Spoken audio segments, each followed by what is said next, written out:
জনতা জনাৰ্দন জনতাৰ কণ্ঠ কিমান শক্তিশালী তাৰ উত্তৰ দিছে এতিয়া নেপালৰ জনসাধাৰণে তীব্ৰ প্ৰতিবাদ সাব্যস্ত কৰিছে এতিয়া জেএনজিয়ে নেপালত আৰু এই ভয়ংকৰ প্ৰতিবাদৰ মাজত অসহায় হৈ পৰিছে নেপাল চৰকাৰ প্ৰধানমন্ত্ৰীয়ে পদত্যাগ কৰিছে ইজনৰ পিছত সিজন নেতা মন্ত্ৰীয়ে পদত্যাগ কৰিছে আৰু অৱশেষত নেপালৰ ৰাষ্ট্ৰপতিগৰাকীও পদত্যাগ কৰিছে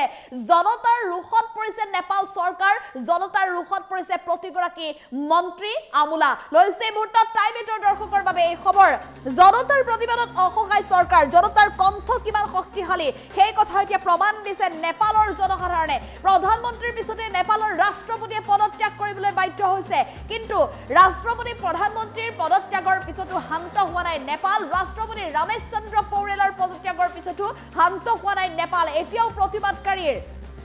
গৰ্জন অব্যাহত আছে জনসাধাৰণৰ কণ্ঠ কিমান শক্তিশালী নেপালৰ জনসাধাৰণে উত্তৰ দিছে নেপাল প্ৰশাসনৰ নিয়ন্ত্ৰণৰ বাহিৰত এতিয়া নেপালৰ পৰিস্থিতি নেপালৰ প্ৰশাসনে হেৰাই নিয়ন্ত্ৰণ কৰিব পৰা নাই গণ আন্দোলনৰ ৰোষত পৰা নেপালৰ নেতা মন্ত্ৰীয়ে এৰিছে দেশ ইজনৰ পিছত সিজন নেতা মন্ত্ৰীয়ে দেশ এৰিছে এতিয়া নেপালত 25 প্ৰতিবাদকাৰীৰ মৃত্যুৰ পিছতে প্ৰতিবাদে ধাৰণ কৰিছে এতিয়া হিংসাত্মক ৰূপ প্ৰতিবাদস্থলীত 25 গৰাকীকৈ প্ৰতিবাদকাৰীৰ মৃত্যুক আঁকোৱালি লৈছে ৰাষ্ট্ৰপতি ভৱন প্ৰাক্তন প্ৰধানমন্ত্ৰীৰ বাসগৃহ সুপ্ৰিম কোৰ্টত অগ্নিসংযোগ কৰিছে প্ৰতিবাদকাৰীয়ে কোলা ধোঁৱাৰে চানি ধৰিছে ৰাজধানী কাঠমাণ্ডু সমগ্ৰ নেপালত এতিয়া প্ৰতিবাদকাৰীৰ উত্তাল প্ৰতিবাদ অব্যাহত আছে জনৰোষত পৰি নেপাল চৰকাৰে অৱশেষত প্ৰত্যাহাৰ কৰিলে নিষেধাজ্ঞা ফেচবুক ইনষ্টাকে ধৰি সকলো প্লেটফৰ্মক লৈ বাতিল কৰিলে নিষেধাজ্ঞাৰ সিদ্ধান্ত পূৰ্বৰ সিদ্ধান্ত প্ৰত্যাহাৰ কৰিলে চৰকাৰে তাৰ পিছতো কিন্তু ক্ষান্ত হোৱা নাই প্ৰতিবাদকাৰী নেপালত যি প্ৰতিবাদ অব্যাহত আছে চৰকাৰ বিৰুদ্ধে এই প্ৰতিবাদৰ উদ্দেশ্য যি আছিল অৰ্থাৎ প্ৰতিবাদৰ উদ্দেশ্য আছিল যে চৰকাৰে যিসমূহ এপছ বা সোশ্যাল মিডিয়া প্লেটফৰ্ম বন্ধ কৰিছিল নিষেধাজ্ঞা আৰোপ কৰিছিল সকলো পুনৰ সক্ৰিয় কৰি দিব লাগে কিন্তু এই দাবীৰ পিছতে প্ৰতিবাদ সাব্যস্ত কৰিবলৈ অহা প্ৰতিবাদকাৰী দাবীৰ পিছতে অৱশেষত সিদ্ধান্ত প্ৰত্যাহাৰ কৰিলে চৰকাৰে তাৰ পিছতো কিন্তু ক্ষান্ত হোৱা নাই প্ৰতিবাদকাৰী এতিয়াও জুই জ্বলি আছে নেপালৰ ৰাজধানী কাঠমাণ্ডুত এতিয়া কেৱল মাত্ৰ কোলা ধোঁৱাৰে চানি থকা দেখিবলৈ পোৱা গৈছে চাৰিওফালে এতিয়া কোলা ধোঁৱা চাৰিওফালে এক বৰ্ণনাতীত পৰিৱেশ দেখিবলৈ পোৱা গৈছে নেপালত আজি 4 ছেপ্টেম্বৰৰ পৰাই সোশ্যাল মিডিয়াৰ 26টাকৈ প্লেটফৰ্ম বন্ধ কৰি দিছিল সুপ্ৰিম কোৰ্টৰ নিৰ্দেশ দিছিল 28 আগষ্টত সুপ্ৰিম কোৰ্টে নিৰ্দেশনা জাৰি কৰিছিল 3 ছেপ্টেম্বৰলৈকে সময়সীমা বান্ধি দিছিল কিন্তু 3 ছেপ্টেম্বৰ পৰ্যন্ত কোনো ধৰণৰ পঞ্জীয়ন নকৰাৰ বাবে অৱশেষত নেপাল চৰকাৰে সিদ্ধান্ত গ্ৰহণ কৰি এই সোশ্যাল মিডিয়া প্লেটফৰ্মসমূহ নিষিদ্ধ ঘোষণা কৰিলে কিন্তু নিষিদ্ধ ঘোষণা কৰাৰ পিছতে হাহাকাৰ লাগিছে সোশ্যাল মিডিয়া প্লেটফৰ্ম বন্ধ কৰি দিয়াৰ বাবে নেটিজনৰ মাজত হাহাকাৰ অৱস্থা সৃষ্টি হৈছে আৰু যাৰ বাবে লাখ লাখ প্ৰতিবাদকাৰীয়ে ৰাজপথলৈ ওলাই আহিছে আৰু এতিয়া নেপালত ইমানেই ভয়ংকৰ পৰিস্থিতি ইজনৰ পিছত সিজন নেতা মন্ত্ৰীয়ে পদত্যাগ কৰিছে 4 ছেপ্টেম্বৰৰ পিছপৰা শান্তিপূৰ্ণভাৱে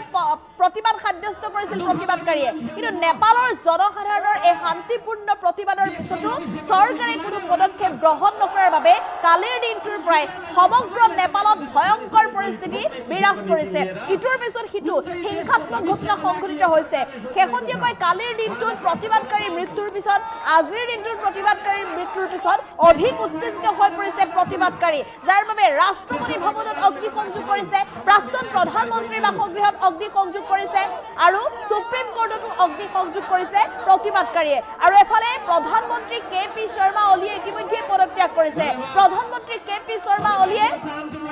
দেশ এৰিবলৈ ব্যৱস্থা গ্ৰহণ কৰি আছে কিন্তু প্ৰধানমন্ত্ৰীগৰাকীৰ সমান্তৰালভাৱে অন্য কোনো লোকে এতিয়া দেশ এৰি যোৱাৰো কোনো বাদ নথকা হৈ পৰিছে বাদ নোহোৱা হৈ পৰিছে কাৰণ এয়াৰপৰ্ট নেপালৰ এয়াৰপৰ্ট এতিয়া বন্ধ কৰি দিছে বিমান সেৱা সম্পূৰ্ণৰূপে বন্ধ কৰি দিছে প্ৰতিবাদকাৰীৰ উত্তাল প্ৰতিবাদতে বন্ধ হৈ পৰিছে এয়াৰপৰ্ট আৰু তাৰ মাজতে এতিয়া নেপালৰ ৰাষ্ট্ৰপতিগৰাকীয়েও পদত্যাগ কৰাৰ খবৰ আহি পৰিছে নেপালৰ ৰাষ্ট্ৰপতি ৰমেশ চন্দ্ৰ পৌৰেলে কিছু সময় পূৰ্বে পদত্যাগ পত্ৰ দাখিল কৰিছে মুঠতে নেপালত এতিয়া অসহায় পৰিস্থিতি প্ৰতিটো মুহূৰ্ততে চৰকাৰ বিপদত পৰিব লগা হৈছে চৰকাৰ এটা সিদ্ধান্তৰ পিছতে এতিয়া বিপদত পৰিছে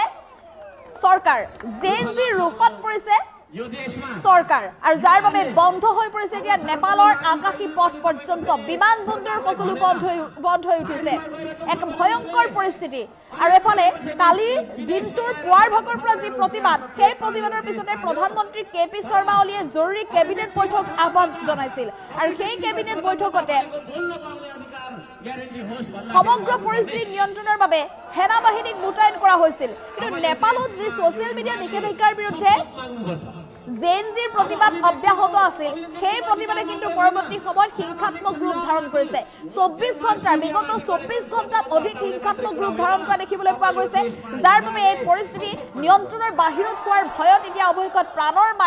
প্ৰাণৰ আশংকাত দেশখনৰ প্ৰধানমন্ত্ৰী কেপি শৰ্মা ওলিয়ে পদত্যাগ কৰিছে ৰাজধানী কাঠমাণ্ডুৰ পৰা আৰম্ভ হৈছিল এই আন্দোলন আৰু ৰাজধানী কাঠমাণ্ডুৰ পৰা আৰম্ভ হোৱা এই আন্দোলনে এতিয়া নেপালৰ অলিয়ে গলিয়ে জাগৰণ সৃষ্টি কৰিছে পৰিস্থিতি অধিক ভয়াবহ হোৱাৰ পিছতে কাঠমাণ্ডুত চৰকাৰে সান্ধ্য আইন জাৰি কৰিছে কিন্তু চৰকাৰৰ সান্ধ্য আইন ওপৰত এতিয়া তীব্ৰ প্ৰতিবাদ অব্যাহত ৰাখিছে প্ৰতিবাদকাৰীয়ে মৃত্যুলৈকো ভয় কৰা নাই জনতাৰ কণ্ঠ যে শক্তিশালী হয় জনতাই যে চৰকাৰলৈ ভয় নকৰে চৰকাৰ যেহেতু জনতাই বান্ধে চৰকাৰ জনতাই গঢ়ে গতিকে সেই চৰকাৰে যেতিয়া জনসাধাৰণৰ দাবী মানি নলয় তেনেহলে সেই চৰকাৰক উচিত প্ৰত্যুত্তৰ দিব পৰাকৈ শক্তিশালী জনতাৰ কণ্ঠ তাৰে প্ৰমাণ দিছে দেখিবলৈ পাইছে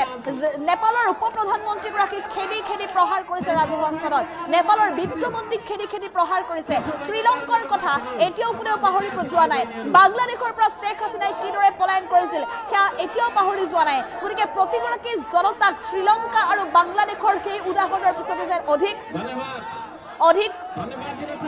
জাগৰণ কৰি তুলিছে আৰু যাৰ বাবে এনেধৰণে ভয়াবহ প্ৰতিবাদ অব্যাহত ৰাখিছে আৰু ৰাজহুৱা স্থানতে বিত্তমন্ত্ৰীক প্ৰহাৰ কৰিছে উপপ্ৰধানমন্ত্ৰীক প্ৰহাৰ কৰিছে এয়া হ'ল জনতাৰ কণ্ঠ চাওক জনতাৰ হাতে হাতে এতিয়াও আৰক্ষী সেনাৰ বন্দুক আৰক্ষী সেনাৰ অস্ত্ৰ পৰ্যন্ত প্ৰতিবাদকাৰীয়ে কাঢ়ি লৈছে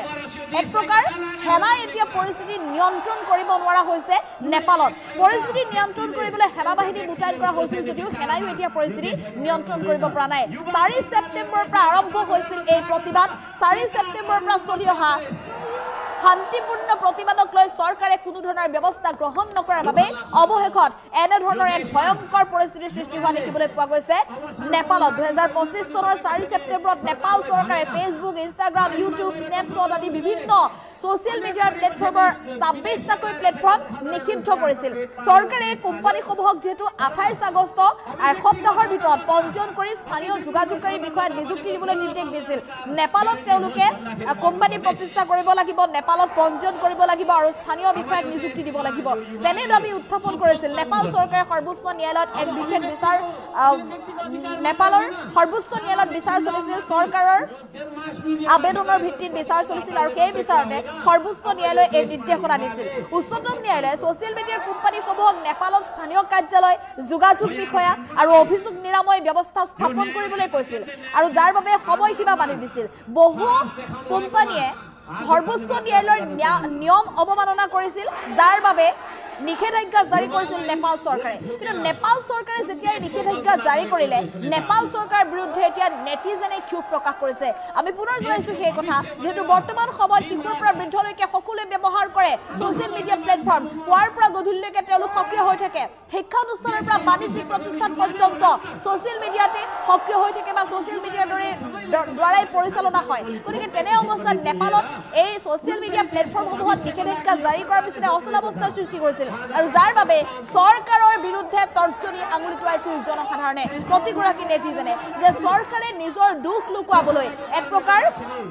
পৰিকল্পিতভাৱে এই সামাজিক মাধ্যমসমূহ নিষিদ্ধ কৰিছে যাতে জনসাধাৰণৰ সন্মুখত চৰকাৰৰ ফুপুলা স্বৰূপ উদং নহয় জনসাধাৰণৰ জৰিয়তে যাতে প্ৰচাৰ নহয় তাৰ বাবে চৰকাৰে এনে ধৰণৰ ব্যৱস্থা গ্ৰহণ কৰা বুলি অভিযোগ উত্থাপন কৰিছে গতিকে এতিয়া চৰকাৰে প্ৰতিবাদকাৰী ৰোষত পৰি যদিও সিদ্ধান্ত বাতিল কৰিলে তাৰ পিছতো কিন্তু প্ৰতিবাদ ক্ষান্ত হোৱা নাই চৰকাৰৰ এই সোশ্যাল মিডিয়া প্লেটফৰ্ম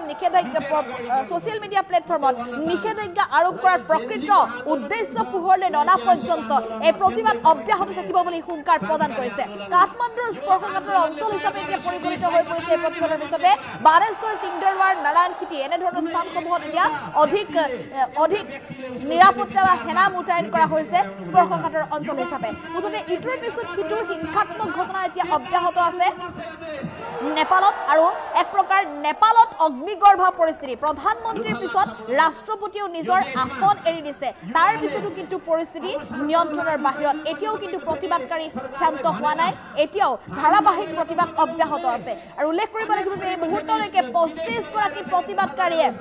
প্ৰতিবাদৰ মাজতে মৃত্যুক আকোৱালি লৈছে 400ৰো অধিক প্ৰতিবাদকাৰী আহত হৈছে লাখ লাখ লোক ওলাই আহিছে এয়া তৰুণ প্ৰজন্মৰ বিদ্ৰোহ হয় প্ৰতিগৰাকী নেটিজেনৰ বিদ্ৰোহ হয় নেপালৰ ৰাজপথত এতিয়া জেনজিৰ প্ৰতিবাদত এনেধৰণে উত্তাল হৈ পৰিছে সমগ্ৰ নেপাল কঁপি উঠিছে প্ৰধানমন্ত্ৰী কেপি শৰ্মা অলিৰ পাছত এতিয়া পদত্যাগ কৰিছে নেপালৰ ৰাষ্ট্ৰপতি ৰামচন্দ্ৰ পৌৰেলে নেপালত থকা ভাৰতীয় লোকক ভাৰত চৰকাৰ বিদেশ মন্ত্ৰালয় পৰামৰ্শ আগবঢ়োৱা হৈছে সকলো লোক যাতে বিনা কাৰণত বাহিৰলৈ ওলাই নাহে আৰু সমস্যাৰ সন্মুখীন হলে নেপালৰ তৰফৰ ভাৰতীয় দূতাবাসৰ তৰফৰ পৰা নেপালস্থিত ভাৰতীয় দূতাবাসৰ তৰফৰ পৰা যি হেল্পলাইন নম্বৰ মুকলি কৰিছে সেই হেল্পলাইন নম্বৰত যাতে যোগাযোগ কৰে তাৰ বাবে